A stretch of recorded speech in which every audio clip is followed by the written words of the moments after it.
अज़ीज़ तलबा व तालिबात, अस्सलामु अलैकुम व रहमतुल्लाहि व बरकातुहू। इसके पहले हमने इल्म हयातियात के चैप्टर नंबर 5 में, जो कि origin and evolution of life है, उसमें मुख्तलिफ़ किस्म के साइंसदानों ने जो कंसेप्ट बताए थे उन थेरी के बारे में हमने डिस्कस किए थे, है ना। 4 थेरी थी, उसको शॉर्ट में हमने डिस्कस किए थे। अब उसके बाद का जो अगला टॉपिक है चैप्टर नंबर 5 में, सफ़ा नंबर 94 के ऊपर, दरसी किताब अगर देखेंगे खोलकर तो उसमें सफ़ा नंबर 94 है नई किताब में। उसमें एक बड़ी डिटेल में थ्योरी दी हुई है जिसका नाम है ओपेरन एंड हेल्डन थ्योरी। ये एक थ्योरी है जो बहुत लेंदी है, और दूसरा जो है यूरे एंड मिलर एक्सपेरिमेंट है। तो ये दोनों थ्योरी अगर आप याद करना चाहते हैं तो सबसे पहले उसके जो सब पॉइंट दिए हुए हैं उसको आपको याद करना पड़ेगा, उसको याद रखना पड़ेगा। तो आप वो स्टेप बाय स्टेप उस थ्योरी को जो है तो समझ सकते हैं और अपने अल्फाज में बयान कर सकते हैं। तो आज हम वही थ्योरी को डिस्कस करने वाले हैं चैप्टर नंबर 5 के अंदर, सफ़ा नंबर 94 के ऊपर। और इसको समझने के लिए मैं ये सजेस्ट करूँगा कि आप जो है तो अपना नोटबुक, दरसी किताब और पेन साथ में रखें। जो यहाँ पे डिस्कस किया जा रहा है पॉइंट, उसको साइड बाय साइड लिखते रहें ताकि लिखने के बाद आपको याद रहेगा।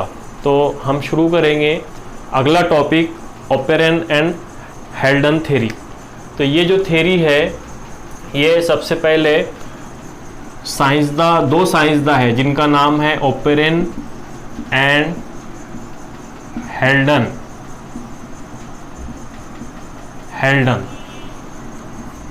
सन 1924 में जो है तो इन्होंने ये नई थ्योरी को जो है तो डेवलप किए। इसके पहले एक साइंसदान है हैक्कल नाम का, उसने जो है तो ये थ्योरी को बनाया था। उसके बाद ये 2 साइंसदानों ने जो है तो ये थ्योरी जो है तो डिस्कस किए, डेवलप किए अच्छी तरह से। तो उस थ्योरी का नाम है ओपेरन एंड हेल्डन थ्योरी। इस थ्योरी को दूसरे नाम से भी जाना जाता है जिसे हम कहते हैं chemical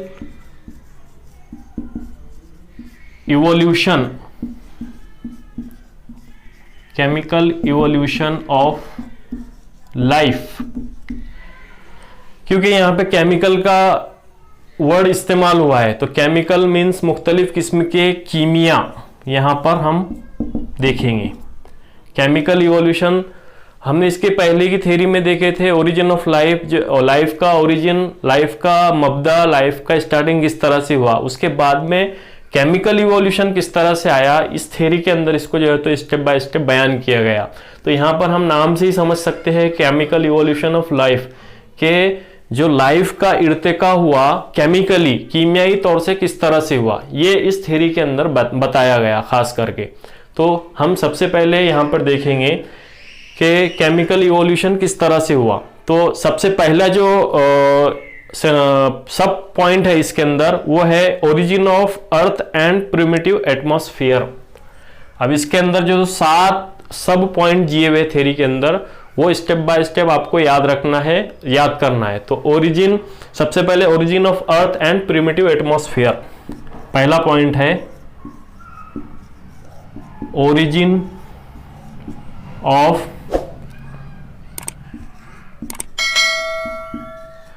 and it's primitive atmosphere.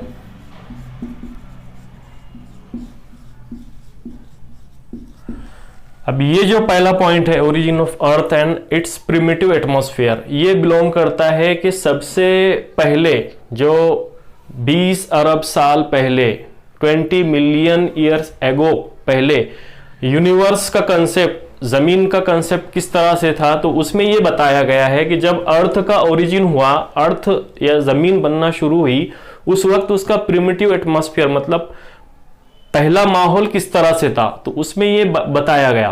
तो इसमें क्या है, खास करके इसमें एक थ्योरी है जिसको बोलते हैं हम big bang theory. Big bang theory सन 1931 के अंदर बिग बैंग थ्योरी के जरिए से बताया गया कि जो यूनिवर्स है उसके अंदर एक बहुत ज़्यादा ज़ोरदार धमाका हुआ, ब्लास्ट हुआ।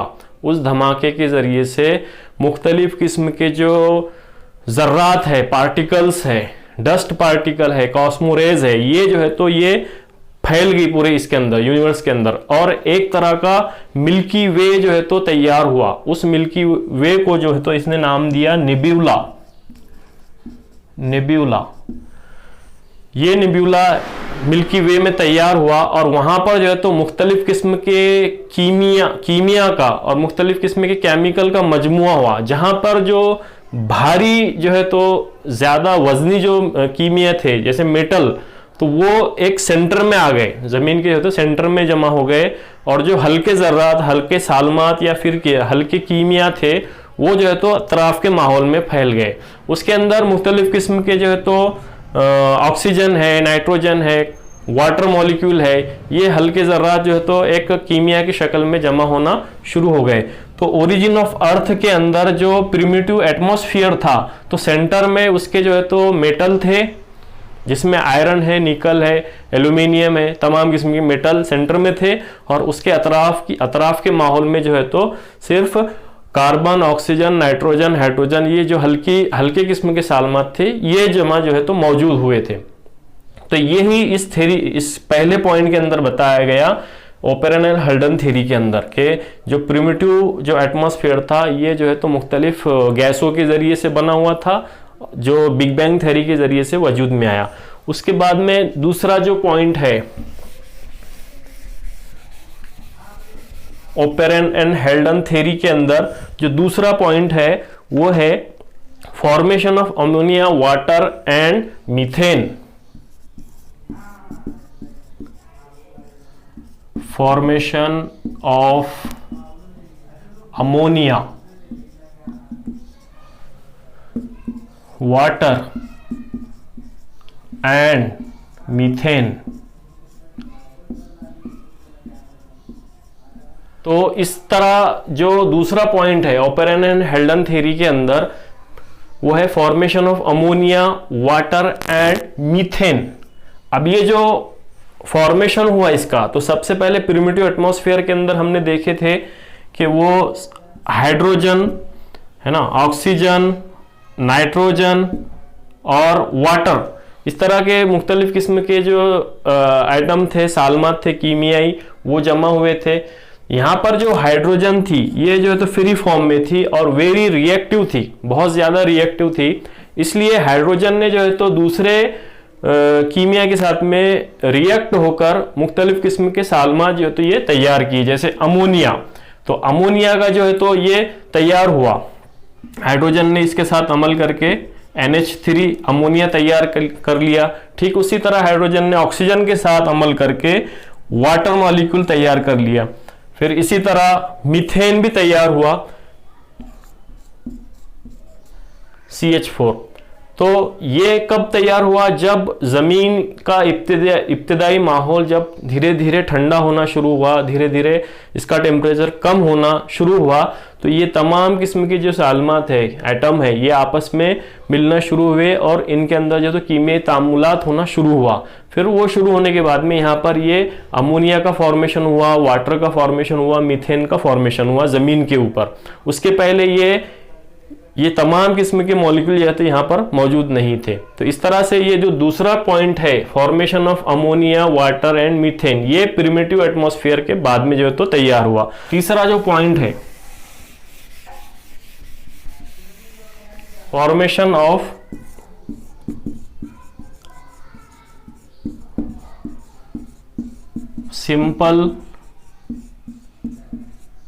Simple organic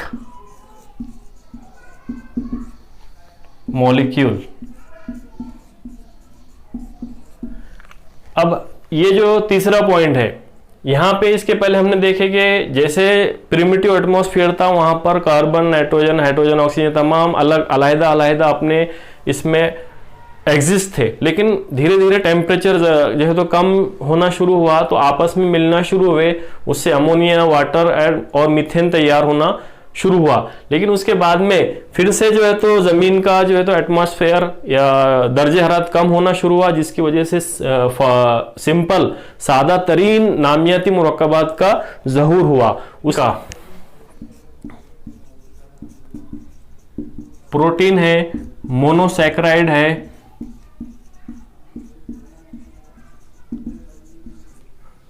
protein, monosaccharide, purines, पिरिमिडीन्स,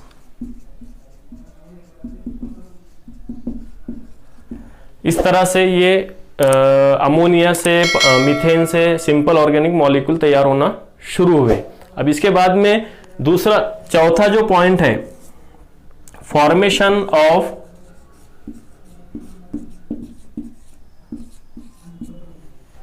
complex organic molecule, formation of complex organic molecule, ये चौथा पॉइंट और तीसरा पॉइंट यहां पर सेम है। जब हमने सादा तरीन नामियाती मुरक्कबात तैयार कर लिए एटमॉस्फेयर के जमीन के ऊपर, तो यही सादा तरीन मुरक्कबात से, सादा तरीन नामियाती मुरक्कबात से कॉम्प्लेक्स पेचीदा मुरक्कबात तैयार बनना शुरू हुए। न्यूक्लियोसाइड हमको पता होना चाहिए क्या रहते हैं, न्यूक्लियोसाइड और न्यूक्लियोटाइड। तो ये न्यूक्लियोटाइड जो है ये नाइट्रोजन बेसिस की सबसे अहम कड़ी है, जिसके अंदर फास्फोरिक एसिड रहता है ना, पेंटोस शुगर रहता है। ये तमाम किस्म के नाइट्रोजन बेसिस यहाँ पे तैयार होना शुरू हुए। तो अब यहाँ पर फॉर्मेशन ऑफ कॉम्प्लेक्स मॉलिक्यूल तैयार होना शुरू हुए, मतलब यहाँ पे केमिकल इवोल्यूशन अब पूरी तरह से हम बोल सकते हैं कि ये जाहिर होना शुरू हो। पांचवा पॉइंट, फॉर्मेशन ऑफ प्रोटोबायोंट और प्रोसेल्स। अब ये क्या रहता है, तो सबसे पहले यहां पे पेचीदा मुरक्कबात तैयार होने के बाद में प्रोटोबायोंट, मतलब जो फर्स्ट सेल जिसको हम बोलेंगे, फर्स्ट प्री सेल्स जिसको हम बोलेंगे, यहाँ पे प्रोसेल यहाँ पे नाम दिया। तो यहाँ पे एक दायरे के अंदर इस तरह से ये कोलाइडल फॉर्म में एग्रीगेट होना शुरू हुए यहाँ पे पेचीदा मुरक्कबात, जिसके अंदर जो है तो प्यूरिन्स, पिरिमिडीन, न्यूक्लियोसाइड, न्यूक्लियोटाइड, ये तमाम किस्म के जो है तो मुरक्कबात यहाँ मौजूद थे, जिसको नाम दिया गया कोसर्वेट।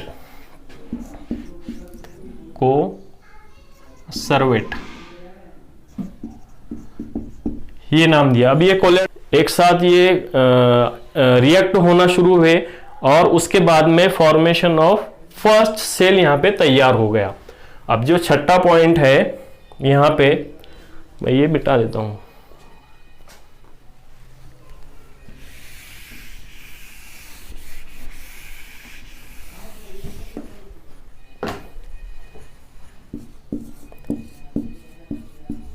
Formation of first cell.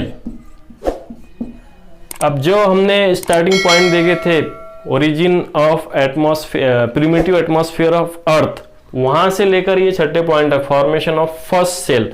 तो फर्स्ट सेल कैसा हुआ, जो हमने इसके पहले का पॉइंट देखे थे कि कॉम्प्लेक्स ऑर्गेनिक मॉलिक्यूल आपस में मिले, उनसे जो है तो मुख्तलिफ किस्म के न्यूक्लियोटाइड, न्यूक्लियोसाइड तैयार हुए। न्यूक्लियोसाइड तैयार होने के बाद में हमको पता है कि जो फर्स्ट सेल रहेगा, उसमें फर्स्ट सेल में क्या रहेगा, आरएनए रहेगा या फिर डीएनए रहेगा। अब जहां पर आरएनए और डीएनए आ गया तो वहां पे सेल की एक्टिविटी काम करना शुरू करेगी। तो फर्स्ट सेल हमने इसीलिए यहाँ पे छठा पॉइंट दिया कि फॉर्मेशन ऑफ फर्स्ट सेल, जहां पर न्यूक्लियोसाइड है, न्यूक्लियोटाइड है, तो ये न्यूक्लियोसाइड न्यूक्लियोटाइड मिलकर एक तो आरएनए का साल्मा बनाएंगे या डीएनए का साल्मा बनाएंगे। जब ये साल्मा बन जाएगा, तैयार हो जाएगा, तो वहां पे सेल का कंसेप्ट आ जाएगा। तो फर्स्ट सेल यहाँ पे डिस्कवर हो जाएगा। तो इसी का जो आखिरी पॉइंट है फॉर्मेशन ऑफ फर्स्ट सेल, उसमें जो है तो वेरियस मेटाबॉलिक एक्टिविटी पाई गई डीएनए और आरएनए के जरिए से। जब डीएनए आरएनए उस सेल के अंदर रहेगा तो मेटाबॉलिक एक्टिविटी अंजाम देंगे और वहां से वो मेटाबॉलिक एक्टिविटी के जरिए से अपना जो है तो सेल को जो है तो एग्जिस्ट करने का काम करेंगे। तो जो फर्स्ट सेल तैयार हुआ वो in the form of bacteria या फिर वायरस। वायरसेस। तो इस तरह से केमिकल इवोल्यूशन के ज़रिए से ओपेरन और हेल्डन ने मुख्तलिफ नुकात के ज़रिए से हमको ये बताना चाहा कि जो डीएनए आरएनए तैयार हुआ, जो न्यूक्लियोसाइड न्यूक्लियोटाइड नाइट्रोजन बेस, इसका सबका कॉम्बिनेशन मिलकर जब डीएनए आरएनए बना तो वहाँ पर मेटाबॉलिक एक्टिविटी अंजाम दी गई, और वो मेटाबॉलिक एक्टिविटी अंजाम देने के बाद में बैक्टीरिया और वायरस वहाँ पे फॉर्म हो गए। तो ये बैक्टीरिया वायरस ये हम जो है तो बिलोंग करते जानवरों के अंदर बताते हैं हम इनको, इसलिए वहां पर बैक्टीरिया और वायरस के जरिए से नया सेल फॉर्म हुआ और नई जिंदगी का आगाज वहां पर हुआ। तो ओपेरन एंड हेल्डन ने ये बताने की कोशिश की हमको कि केमिकल इवोल्यूशन के जरिए से इस जमीन के ऊपर सबसे पहली जो जिंदगी है ये बैक्टीरिया और वायरस के जरिए से अमल में आई। और ये बैक्टीरिया वायरस कहाँ से हुए? केमिकल के जरिए से। जैसे स्टार्टिंग में वाटर, अमोनिया और मीथेन तैयार हुए थे, उसके बाद में कॉम्प्लेक्स पेचीदा मुरक्कबात तैयार हुए, फिर purines, pyrimidine, nitrogen bases, nucleotide, nucleoside, ये सब तैयार हुए, और उसके बाद में डीएनए आरएनए का मुरक्कब तैयार हुआ। अब ये तैयार होने के बाद में उसमें मुख्तलिफ किस्म की मेटाबॉलिक एक्टिविटी शुरू हुई।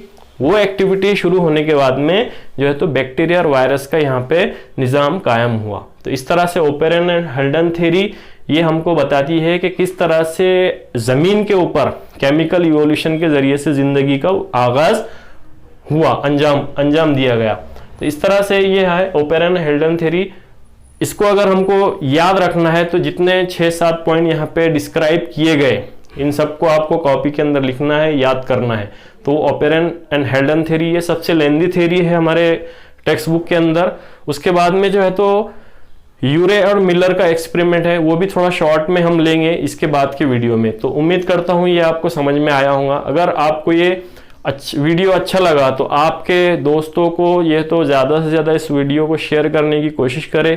तालीम का सिलसिले के अंदर उनको शामिल करने की कोशिश की। लॉकडाउन की वजह से आज तमाम जो है तो स्कूल कॉलेजेस ये बंद हैं, तो इस वीडियो के ज़रिए से तमाम तलबा को जो है तो इसके अंदर शामिल कीजिए। जज़ाकल्लाह खैर।